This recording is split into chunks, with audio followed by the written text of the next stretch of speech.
சமூக அறிவியல் வகுப்பிற்கு உங்கள் அனைவரையும் வரவேற்கிறேன்.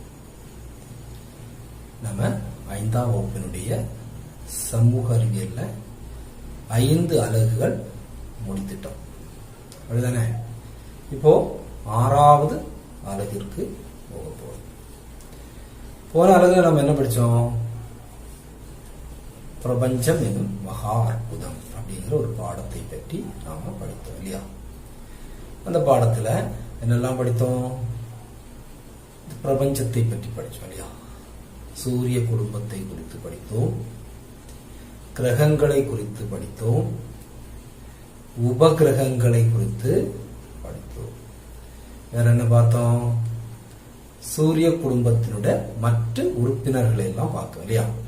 வால் நட்சத்திரங்கள், எரி நட்சத்திரங்கள், குறுங்கோள்கள், குள்ளக்கோள்கள், வேற கேலக்சி, ஓர்பிட், இதெல்லாம் படிச்சோம் இல்லையா? வேற என்ன பார்த்தோம்? கலீலியோ பற்றி பார்த்தோம் இல்லையா? தொலைநோக்கியை கண்டுபிடித்த கலீலியோ குறித்து படிச்சோம். சூரிய குடும்பத்தின் மையம் சூரியனே என்ற கோப்பர்நிக்கஸ் அவரை பற்றி படிச்சோம். இதெல்லாம் நம்ம போன பாடத்தில் படிச்சோம். அதெல்லாம் உங்களுக்கு நல்லா புரிஞ்சிருக்கும்னு நினைக்கிறேன். அதோடு தொடர்புடைய பயிற்சித்தாள்கள் எல்லாம் முழுமையாக்கி உங்களுடைய ஆசிரியர்களுக்கு அனுப்பியிருப்பீங்க. அப்படித்தானே? அப்ப நாம இப்ப அடுத்த பாடத்துக்கு போறோம். 6வது பாடம், அலகு 6. போகும் முன்னாடி ஒரு சின்ன விஷயத்தை பார்த்துட்டு போவோம். அதாவது நம்ம போன அலகுல பார்த்தோம் என்னது? நாம உயிர் வாழக்கூடிய ஒரு கிரகத்தை பற்றி படிச்சோம் இல்லையா? நம்ம வாழக்கூடிய கிரகம் எது? பூமி இல்லையா? பூமி பற்றி நாம் படிச்சோம். பூமிக்கு வேறொரு பேர் பார்த்தோம். என்னது? நீல கிரகம் பார்த்தோம் இல்லையா? இந்த பூமி உருண்டை, இந்த உலக உருண்டைய நீங்க பார்த்திருக்கீங்களா? நம்முடைய சமூக அறிவியல் ஆய்வகத்துல குளோப் அப்படின்னு சொல்லுவாங்க. உலக உருண்டை பார்த்திருக்கீங்களா? பாப்போமா? பாத்தீங்களா? உலக உருண்டை, குளோப் அப்படின்னு சொல்லுவாங்க இல்லையா? இது நம்முடைய பள்ளிக்கூடங்கள் எல்லாம் ஆய்வகத்தில் இருக்கக்கூடிய ஒரு உலக உருண்டையினுடைய மாதிரி. இதுல பாருங்க, அதிகமா தெரியக்கூடிய வண்ணம், நிறம் எது? எது? நீல நிறம். ஏன் இதுல அதிகமா நீல நிறமா இருக்கு? நாம படிச்சோம், என்ன பார்த்தோம்?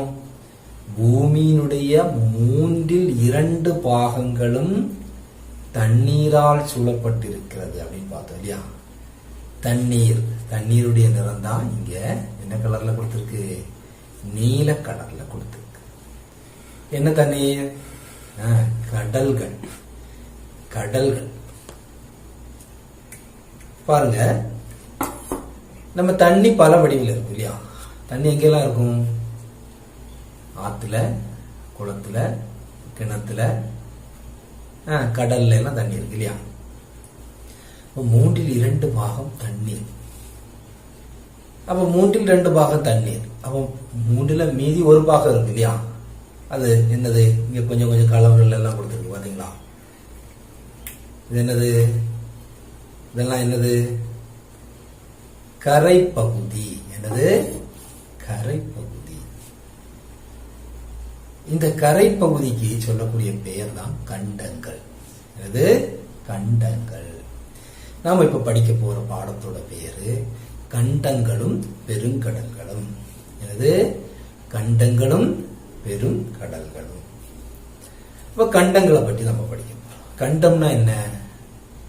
நாம பார்த்தோம், பூமியில 3/2 பாகம் தண்ணீரால் சூழப்பட்டிருக்கிறது. அந்த தண்ணீர் என்னது? கடல்கள், பெரிய கடல்கள், சமுத்திரங்கள்னு சொல்லுவாங்க, இல்லைன்னா பெருங்கடல்கள்னு சொல்லுவாங்க. இந்த பெருங்கடல்களுக்கு இடையே காணக்கூடிய மிக பெரிய நிலப்பகுதி அல்லது கரைப்பகுதியை தான் கண்டங்கள் என்கிறோம். பாருங்க, கண்டங்கள் என்றால் என்ன? நம்முடைய பூமியில் உள்ள சமுத்திரங்களுக்கு இடையே காணப்படும் பரந்து விரிந்த கரைப்பகுதிகளே கண்டங்கள் எனப்படும். கண்டங்கள்னா என்னன்னு புரிஞ்சுதா? அப்ப எத்தனை கண்டங்கள் நம்ம பூமியில இருக்கு? இங்க பாருங்க, ஒரு படம் பாருங்க. பாத்தீங்களா? படத்தை நல்லா பாருங்க. அங்க சில பெயர்கள் இருக்கு இல்லையா? எத்தனை பெயர்கள் இருக்கு பாருங்க. 1 2 3 4 5 6 7. எத்தனை பேர் இருக்கு? 7 பேர்கள் இருக்கு இல்லையா? அதாவது 7 கண்டங்கள் நம்ம உலகில் இருக்கு. ஆசியா, ஆப்பிரிக்கா, வட அமெரிக்கா, தென் அமெரிக்கா, ஐரோப்பா, அண்டார்டிகா, ஆஸ்திரேலியா அப்படின்னு 7 கண்டங்கள் இந்த பூமியில இருக்கு. இப்ப கண்டங்கள் எத்தனை? 7. எதெல்லாம்? ஆசியா, ஆப்பிரிக்கா, வட அமெரிக்கா, தென் அமெரிக்கா, ஐரோப்பா, அண்டார்டிகா, ஆஸ்திரேலியா. 7 கண்டங்கள். புரிஞ்சுதா? 7 கண்டங்கள் இருக்குது. அப்ப நம்ம ஒவ்வொரு கண்டத்தை பற்றியும் தெரிஞ்சுக்கணும். அப்படிதானே? இந்த கண்டங்களை குறித்து நாம பார்க்க போறோம். அடுத்தா பாருங்க, ஒரு படம் பாருங்க. என்ன கண்டம்? ஆசியா கண்டம். என்ன கண்டம்? ஆசியா கண்டம். இந்த ஆசியா கண்டம் உலகிலேயே மிகப்பெரிய கண்டம் எது? ஆசியா கண்டம். இந்த 7 கண்டத்திலையுமே மிகப்பெரிய கண்டம் எது? ஆசியா கண்டம். இனி இந்த ஆசியா கண்டத்துக்கு வேற ஒண்ணு இருக்கு, ஒரு தனித்தன்மை என்னன்னா, நாம வாழக்கூடிய நம்ம நாடு எது? இந்தியா. அப்படிதானே? நம்ம மாநிலம் கேரளம் எங்க இருக்கு? இந்தியாவில் இருக்கு. இந்தியா எங்க இருக்கு? ஆசியா கண்டத்தில் இருக்கு. எந்த கண்டத்தில் இருக்கு? ஆசியா கண்டத்தில் இருக்கு. உலகிலேயே மிகப்பெரிய கண்டம் ஆசியா கண்டம். நம்ம கண்டம் எது? ஆசியா கண்டம். இனி பாருங்க, உலகிலேயே அதிக மக்கள் தொகை கொண்ட கண்டம் எது? ஆசியா கண்டம். ஆசியா கண்டத்துல தான் உலகில் உள்ள மக்கள் தொகையில் அதிகமான மக்கள் வாழ்கிறார்கள். இது மட்டுமல்ல, உலகிலேயே மிகப்பெரிய சிகரம் மலைத்தொடர் இருக்கு இல்லையா? எது? எவரெஸ்ட். எது? எவரெஸ்ட் சிகரம் எங்க இருக்கு? ஆசியா கண்டத்துல இருக்கு. மட்டுமல்ல, இந்திய பெருங்கடலுக்கு வடக்கு பகுதியில் இருக்கக்கூடிய கண்டம் தான் ஆசியா கண்டம். நம்முடைய கண்டத்தினுடைய இனியொரு தனித்தன்மை என்னன்னா, அதிகமான மழை பெய்யக்கூடிய பகுதியும், குறைவா மழை பெய்யக்கூடிய பகுதியும், பாலைவனங்களும், அதிகமான பனி நிறைந்த பகுதியும், குறைவான சூடும் குறைவான பனி குளிரும் உள்ள பகுதி, இப்படி பல்வேறு காலநிலைகளை கொண்ட பகுதிகளை உட்பட்டதுதான் எனது ஆசியா கண்டம். அதான் பல்வேறு காலநிலைகளை உட்கொண்டது. ஒரு பல்வகைமையின் உலகம் அப்படின்னு சொல்லுவாங்க. அப்படி பல்வகைமையினுடைய ஒரு இடம்தான் ஆசியா கண்டம். இனி பாத்தீங்கன்னா, பல்வேறு விதமான தானியங்கள், நெல், சோளம், கோதுமை, இதெல்லாம் வந்து பயிரிடப்படுகிறது நம்ம ஆசியா கண்டத்தில். உலகிலேயே அதிகமாக நெல் உற்பத்தி செய்யக்கூடிய ஒரு கண்டம் இதுதான் ஆசியா கண்டம். பாருங்க, ஆசியா கண்டத்தினுடைய சிறப்புகளை பாருங்க. உலகிலேயே மிகப்பெரிய கண்டம், நமது நாடு இந்தியா இருக்கக்கூடிய கண்டம், உலகிலேயே மிகப்பெரிய சிகரம் எவரெஸ்ட் இருக்கக்கூடிய கண்டம், அதிகமாக நெல் விவசாயம் செய்யக்கூடிய கண்டம், உலகிலேயே அதிக மக்கள் தொகை கொண்ட கண்டம், பல்வேறு காலநிலைகளை உட்கொண்ட ஒரு கண்டம். இதுதான் என்னது? ஆசியா கண்டம். இந்த புத்தகத்தை பார்த்தா பல்வேறு படங்கள் எல்லாம் அங்க கொடுத்திருக்கு. நீங்க கீழே பாருங்க, எவரெஸ்டை குறித்து ஒரு பகுதி கொடுத்திருக்கு பாருங்க.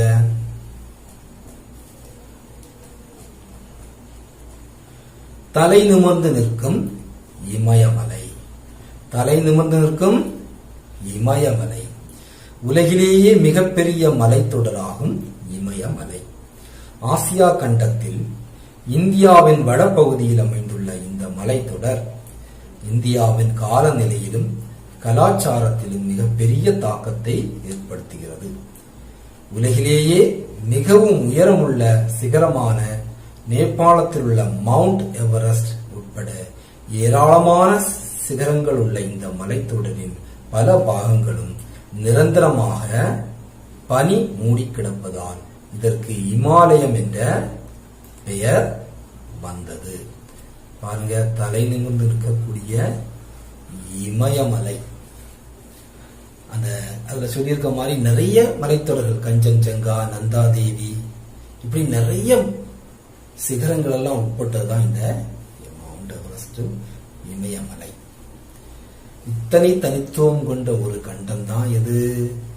ஆசியா கண்டம். ஆசியா கண்டத்தை பற்றி உங்களுக்கு தெரிஞ்சிச்சு. அடுத்தது பாருங்க, அடுத்தது ஒரு படம் பாருங்க. இது என்ன கண்டம்?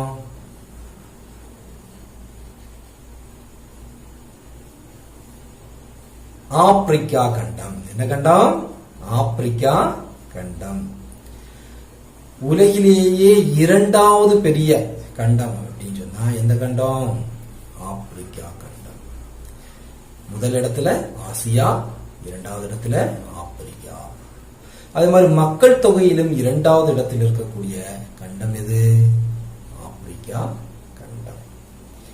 இந்திய பெருங்கடலுக்கும் அட்லாண்டிக் பெருங்கடலுக்கும் இடையில் உள்ள ஒரு கண்டம் தான் ஆப்பிரிக்கா கண்டம். இங்க பாத்தீங்கன்னா உலகிலேயே மிகப்பெரிய பாலைவனம். பாலைவனம்னா தெரியும் இல்லையா? மணற்குன்றுகளால் நிறைந்து காணப்படக்கூடிய பகுதி தான் பாலைவனம். இந்தியாவிலேயே மிகப்பெரிய பாலைவனம் எது? தார் பாலைவனம். உலகிலேயே மிகப்பெரிய பாலைவனம் சஹாரா பாலைவனம். என்ன பாலைவனம்? சஹாரா பாலைவனம். இந்த சஹாரா பாலைவனம் எந்த கண்டத்துல இருக்கு? ஆப்பிரிக்கா கண்டத்துல இருக்கு. எந்த கண்டத்துல? ஆப்பிரிக்கா கண்டத்துல இருக்கு. இங்க எனது அதிகமான விவசாயம் நடைபெறுவதில்லை. ஆனா உலகிலேயே மிகவும் நீளம் கூடிய நதி, உலகிலேயே மிகவும் நீளம் கூடிய ஒரு நதி எந்த நதி? நைல் நதி. எந்த நதி? நைல் நதி. இந்த நைல் நதி ஓடுவதும் எதுலதான்? இந்த ஆப்பிரிக்கா கண்டத்துலதான் ஓடுது. பாருங்க, பாலைவனம், மிகப்பெரிய பாலைவனம், உலகிலேயே மிகப்பெரிய பாலைவனமும் இந்த கண்டத்துல தான் இருக்கு. உலகிலேயே நீளமான நதியும் இந்த கண்டத்துல தான் இருக்கு. இது மட்டுமல்ல, பெரிய காடுகள் நிறைந்த பகுதிகளும் ஆப்பிரிக்கா கண்டத்தில் இருக்கு. பாலைவனம் நிறைய இருந்தாலும் மற்ற பகுதிகளில் அடர்ந்த காடுகள் இருக்கக்கூடிய கண்டம் தான் இது ஆப்பிரிக்கா கண்டம். இப்ப நைல் நதியை பற்றி புத்தகத்தில் கொடுத்திருக்கு பாருங்க. பாருங்க, முதல்வனாக நைல். ஆப்பிரிக்காவின் வடகிழக்கு பகுதியில் பாயும் நைல் நதியே உலகிலேயே நீளம் கூடிய நதி. சுமார் 6850 கிலோமீட்டர் நீளமுள்ள இந்த நதி சர்வதேச நதி, இன்டர்நேஷனல் ரிவர் என்று சிறப்பிக்கப்படுகிறது. ஏனெனில் இந்த நதி ஆப்பிரிக்கா கண்டத்தில் 11 நாடுகள் வழியாக பாய்கிறது. எகிப்து, சுடான் போன்ற நாடுகளின் உயிர் நாடியாக நைல் நதி சிறப்பிக்கப்படுகிறது. பாருங்க, எத்தனை நாடு ஆப்பிரிக்கா கண்டத்துல 11 நாடுகள் வழியாக கடந்து செல்லக்கூடிய ஒரு நதிதான் நைல் நதி. அப்போ நைல் நதியை பற்றி புரிச்சுக்கிட்டோம். அப்போ உலகிலேயே மிகப்பெரிய பாலைவனமும் ஆப்பிரிக்காவில் தான் இருக்கு. உலகிலேயே நீளம் கூடிய நதியும் ஆப்பிரிக்காவில் தான் இருக்கு. அப்ப 2 கண்டங்களை பற்றி நாம படிச்சுட்டோம். அடுத்தது பாருங்க, 3வது ஒரு கண்டம். இந்த படத்தை பாருங்க. வட அமெரிக்கா. என்னது? வட அமெரிக்கா. பசிபிக் பெருங்கடலுக்கும் அட்லாண்டிக் பெருங்கடலுக்கும் இடையில் அமைந்துள்ள கண்டம் தான் வட அமெரிக்கா. வட அமெரிக்கா பரப்பளவுல 3வது இடத்தில் இருக்கக்கூடிய கண்டம். முதல் இடத்துல ஆசியா, 2வது இடத்துல ஆப்பிரிக்கா, 3வது இடத்தில் இருக்கக்கூடிய கண்டம் வட அமெரிக்கா. இந்த கண்டம் என்னது? பசிபிக் பெருங்கடலுக்கும் அட்லாண்டிக் பெருங்கடலுக்கும் இடையில் அமைந்துள்ளது. பாருங்க, இந்த கண்டத்துல அலாஸ்கா மலைத்தொடரில் உள்ள மேக்கின்ஸ்லி அப்படின்னு சொல்ற பகுதி தான் மிக உயரமான பகுதி. எவரெஸ்ட், நம்ம ஆசியாவில் எவரெஸ்ட் சிகரத்தை பற்றி பார்த்தோம் இல்லையா, அதே மாதிரி வட அமெரிக்காவில் உள்ள மிகப்பெரிய சிகரம் அப்படின்னு சொல்லியாச்சுன்னா அலாஸ்கா மலைத்தொடரில் உள்ள மேக்கின்ஸ்லி அப்படின்னு சொல்றதுதான் மிகப்பெரிய சிகரம். இனி பாருங்க, உலகில் உள்ள 21% சுத்த நீர் ஏரிகளில் 5 பெரிய ஏரிகளும் வட அமெரிக்கா தான் இருக்கு. உலக அளவில் உள்ள 21% சுத்த நீர் ஏரிகளில் 5 பெரிய ஏரிகளும் எங்கதான் இருக்கு? வட அமெரிக்காவில் இருக்கு. பனி மூடியிருக்கும் இப்பகுதியில் வசிக்கும் இன்யூட்டுகள், எக்ஸிமோக்கள் இப்பகுதியின் சிறப்பாகும். காலநிலையிலும் மண்ணும் இங்குள்ள வேளாண்மைக்கு மிக பொருத்தமானதாகும். இந்த வட அமெரிக்காவில் உள்ள ஒரு முக்கியமான நகரம் எதுன்னு கேட்டா நியூயார்க் நகரம். இந்த நகரம் நியூயார்க் நகரம். பாருங்க, புத்தகத்தில் கொடுத்திருக்கு பாருங்க, இன்யூட்டுகளுடைய அந்த அவங்க இருக்கக்கூடிய அவங்களுடைய அந்த வீடு, அவங்களுடைய ஆடைகள் எல்லாம் பாருங்க எப்படி இருக்கு பாத்தீங்களா? பாருங்க, அடுத்த பாருங்க, புத்தகத்தில் கொடுத்திருக்கு பனி உறைந்திருக்கும் அந்த பனி வீடுகள். பனி உறைந்திருக்கும் வட துருவ பகுதிகளில் வசிக்கும் இன்யூட்டுகள் குளிர்காலத்தில் வசிப்பதற்காக பனிக்கட்டிகளால் வீடு கட்டுகிறார்கள். இந்த வீடுகள் ஈக்ளூ என்ற பெயரில் அழைக்கப்படுகின்றன. பாருங்க, வலது பக்கத்துல 5 பெரிய ஏரிகள் கொடுத்திருக்கு பாருங்க. வட அமெரிக்காவில் உள்ள கனடா, USA போன்ற நாடுகளில் அமைந்துள்ள சுப்பீரியர், மெக்சிகன், ஹீரன், அயர், ஒன்டாரி என்பவையே 5 பெரிய ஏரிகள். பாத்தீங்களா? எதெல்லாம்? சுப்பீரியர், மெக்சிகன், ஹீரன், அயர், ஒன்டாரி என்பவை 5 பெரிய ஏரிகள். அப்போ வட அமெரிக்காவை பற்றி நம்ம பார்த்தோம். அடுத்து பாருங்க, அடுத்த கண்டம். இந்த படத்தை பாருங்க, தென் அமெரிக்கா. இது தென் அமெரிக்கா. பசிபிக் பெருங்கடலுக்கும் அட்லாண்டிக் பெருங்கடலுக்கும் இடையே அமைந்துள்ள ஒரு கண்டம் தான் இது தென் அமெரிக்கா. நேரமே நம்ம வட அமெரிக்கா பார்த்தோம், இப்போ தென் அமெரிக்கா. பரப்பளவில் 4வது இடத்தில் இருக்கக்கூடிய ஒரு கண்டம் தான் தென் அமெரிக்கா. இந்த தென் அமெரிக்காவில் உள்ள மிக உயரமான சிகரம் எது அப்படின்னு பாத்தீங்கன்னா மவுண்ட் அக்கோங்குவா. மவுண்ட் அக்கோங்குவா என்கிற சிகரம் தான் மிகப்பெரிய சிகரம். இந்த தென் அமெரிக்காவில் உலகிலேயே அதிகமான சுத்த நீரை கொண்ட மிகப்பெரிய ஒரு நதி ஆமசோன் நதி அப்படின்னு சொல்லுவாங்க. அமேசான், ஆமசான் அப்படின்னு சொல்லக்கூடிய ஒரு நதி. இந்த நதி எந்த நாட்டுல, எந்த கண்டத்துல? தென் அமெரிக்காங்கிற கண்டத்துல தான் பாய்கிறது. இந்த நதியினுடைய அந்த நதி பாயக்கூடிய இடங்களில் உள்ள அந்த மண் எல்லாம் நல்ல வளமான மண். அங்கு என்னது? பல்வேறு விதமான விவசாயங்கள், நிறைய விவசாயங்கள் எல்லாம் நடைபெறுகிறது. அந்த பகுதியெல்லாம் என்னது? செழிப்பான பகுதியாக இருக்கிறது. அங்க அது நேரமே நம்ம ஆப்பிரிக்காவில் பார்த்தோம், உலகிலேயே நீளம் கூடிய நதி நைல் நதியை பார்த்தோம். இங்க உலகிலேயே என்னது? அதிகமான சுத்த நீரை கொண்ட ஒரு பெரிய நதி தான் அமேசான் நதி. இங்க கால்நடைகளை வளர்ப்பது முக்கிய தொழிலாக கொண்டிருக்காங்க. நீங்க புத்தகத்தை பார்த்தீங்கன்னா அங்க ஒரு பகுதி கொடுத்திருக்கு, நதியில் இறங்காதீர். பாருங்க,